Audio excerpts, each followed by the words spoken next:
তো সব জায়গায় আমরা চাইছি আপনাদের এই অডিটোরিয়ামও আমি সিআইটির এখানে যে অডিটোরিয়াম সেটাও আমরা ইনোগ্রেশন করতে এসেছিলাম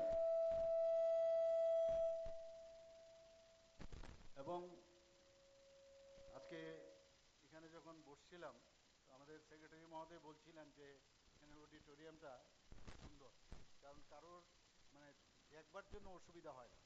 তো সব কিছুরই কিন্তু মানে মানে বাস্তবিকভাবে কি সমস্যা সেটা কিন্তু বুঝে যদি সেটা করা যায় তাহলে কিন্তু সমস্যা হবে না, উপর থেকে নিচ অব্দি সবাই দেখবে।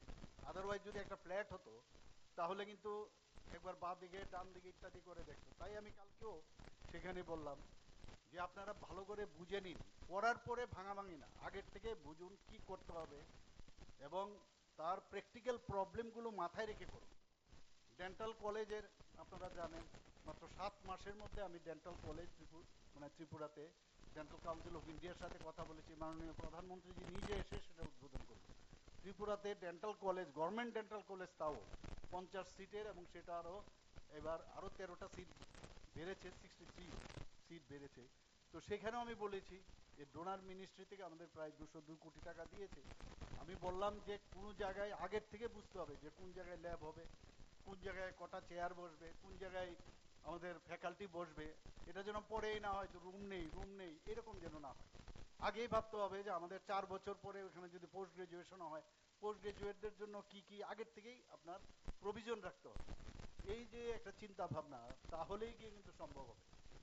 এবং আমরা সেই দিশায় আমরা কাজ করছি। আমাদের অফিসাররা এবং আমাদের যারা অন্যান্য লাইন ডিপার্টমেন্টের সমস্ত কর্মচারীরাও আমাদের সাথে এবং অফিসাররা আমাদের সাথে খুব ভালো ভালো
ত্রিপুরা কোথায় এটা বুঝাতে অনেক সময় সময় নষ্ট হতো।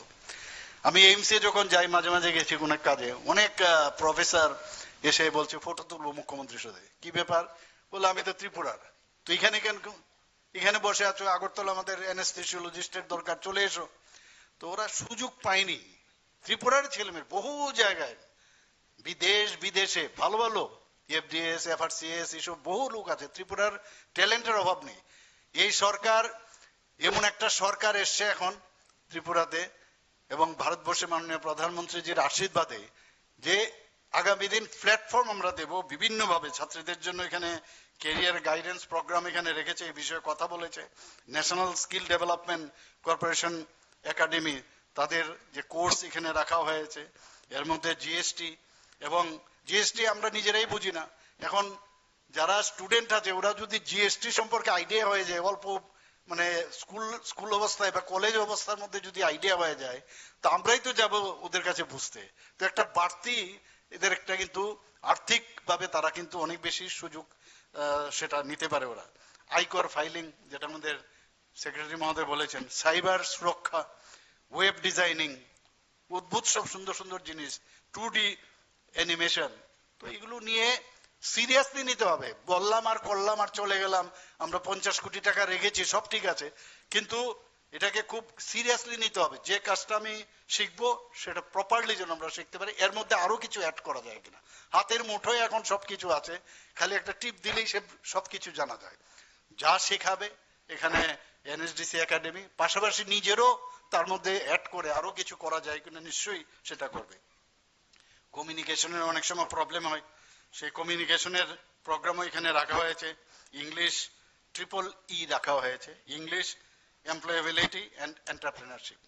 এক তো নিজে সেলফ রিলায়েন্স হওয়া, আবার অন্যদেরকেও জব ক্রিয়েটার হয়ে জব দেওয়া, এবং তার ইংলিশ প্রফিসিয়েন্সি সেটা যেন বাড়ে, সেই সব জিনিস এখানে রাখা হয়েছে। স্কিল ত্রিপুরা MIS পোর্টাল এখানে রাখা হয়েছে। এই পোর্টালটি যারা চাকরি প্রার্থীরা থাকবে তাদের জন্য একটা বিরাট সহায়ক ভূমিকা নেবে। স্কিল ডেভেলপমেন্ট ক্যালেন্ডার ওনারা করেছেন 2025-এ মুখ্যমন্ত্রী দক্ষতা উন্নয়ন প্রকল্পের অধীনে, এবং তার জন্য একটা রোড ম্যাপ করার সুযোগ সেখানে তৈরি আছে।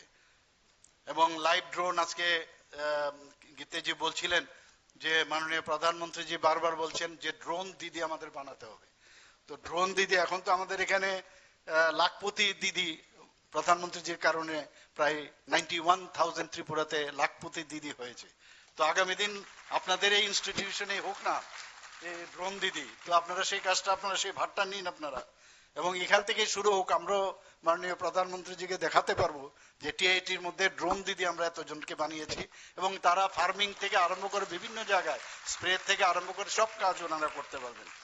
আমি আশা করি এই ধরনের যে দক্ষতা, উৎকর্ষতা এবং দক্ষ শ্রমশক্তির যে নির্ভরযোগ্য রাজ্য এই ত্রিপুরা আগামী দিন হবে, এবং যারা এই ধরনের কাজ করবে তাতে করে আমরা ত্রিপুরা সরকারও তাদেরকে আমরা প্রোৎসাহিত করব, এবং তারা যাতে আগামী দিন আরো ভালো ভালো কাজ করতে পারে। এবং you are all the ambassadors of Tripura, এখানে মুখ্যমন্ত্রী অ্যাম্বাসেডার না, সব you are all, each and every person. এবং আগামী দিন যেটা আমাদের মাননীয় মন্ত্রী বলার চেষ্টা করেছেন যে এক ত্রিপুরা শ্রেষ্ঠ ত্রিপুরা, এক ভারত শ্রেষ্ঠ ভারত, সেটা নিশ্চয়ই হবে। সবাইকে অসংখ্য ধন্যবাদ জানিয়ে আমার বক্তব্য শেষ করছি। নমস্কার, জয় হিন্দ।